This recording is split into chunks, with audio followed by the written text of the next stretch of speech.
Magandang araw sa inyong lahat at welcome sa aking channel.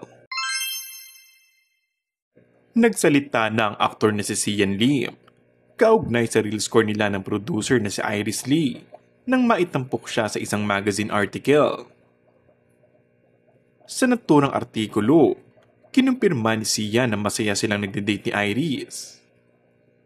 Nagsimulang umugong ang pangalan ni Iris bilang bagong babaeng nagpapatibok ng puso ni Sian sa showbiz-oriented vlog ni Ogie.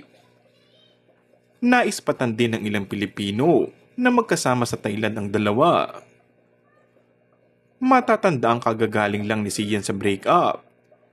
Kinumpirma nila ni Kim Chiu ang kanilang hiwalayan noong December 2023 sa pamamagitan ng kanilang social media account.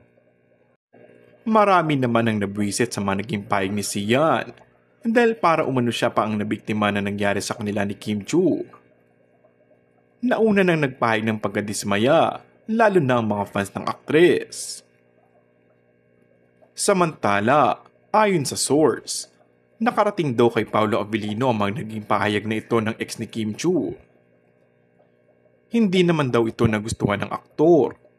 Ayon pa dito, walang mali kay Kim. Maganda, matalino at successful ang career.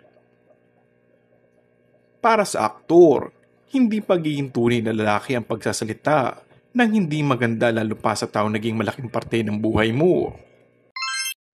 And that's all for our today's video. Kung bago ka lang sa aking channel ay mag-subscribe at pindutin na rin ang notification bell. Maraming salamat!